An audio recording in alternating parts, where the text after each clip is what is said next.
এসছেন আজকে বারুইপুর থানাতে? আজকের আমরা বঙ্গীয় সংখ্যালঘু পরিষদের একটা টিম, অ্যাডভোকেট আনিসুর রহমান সাহেব, আব্দুর রহমান সাহেব, নুরুল ইসলাম সাহেব এবং মোজাফফর হোসেন সাহেব সহ আরও অন্যান্যরা আমরা আজকে বারুইপুর থানাতে এসেছি।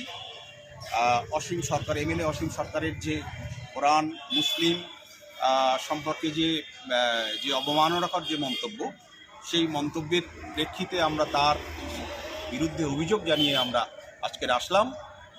উল্লেখ্য, শুধু কোরআন সম্পর্কে নয়, আমাদের যে কোনো ধর্মগ্রন্থ সম্পর্কে শ্রদ্ধা আছে, আমাদের ভালোবাসা আছে। কোনো সম্প্রদায়কে আঘাত করা, কোনো সম্প্রদায়ের ধর্মগ্রন্থকে আঘাত করার বিরোধী আমরা। আমাদের মধ্যে খ্রিস্টান, বৌদ্ধ, হিন্দু ভাই সবাই আছে।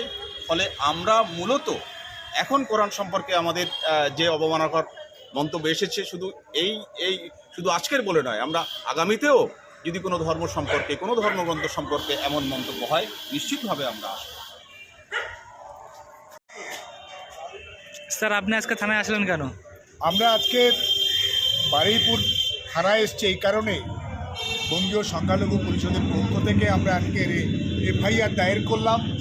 হরিণঘাটার বিধায়ক অসীম সরকার যেভাবে কোরআনের বিরুদ্ধে আপত্তিকর মন্তব্য করেছেন, তার বিরুদ্ধে আইনানুগ ব্যবস্থা নেওয়ার দাবিতে আমরা আজকের এফআইআর দায়ের করলাম এই বারুইপুর থানাতে আজকে। আচ্ছা, আপনি এখন বর্তমান মতামতটা জানান।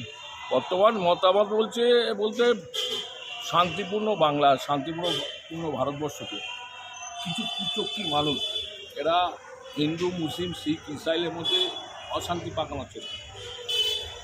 এই গত কয়েকদিন আগে অসীম সরকার যেভাবে কোরআনকে খুব ব্যাখ্যা করে, যেভাবে একটা সম্প্রদায়, মুসলিম সম্প্রদায়ের মনে আঘাত নিয়ে এসছে, তাতে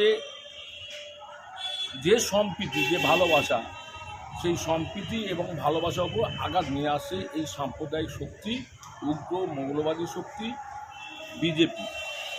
তাই আমি অনুরোধ করব বর্তমান প্রশাসনের কাছে যে অবিলম্বে সাম্প্রদায়িক মৌলবাদী শক্তি যারা শান্তিপূর্ণ বাংলা তথা ভারতবর্ষকে অশান্তি পাকানোর চেষ্টা করছে, অবিলম্বে তাদের কারাবন্দী করা হোক। তাহলে আমাদের হিন্দু, মুসলিম, শিখ, ইসরায়েলের মধ্যে সম্পর্কটা অটুট থাকবে।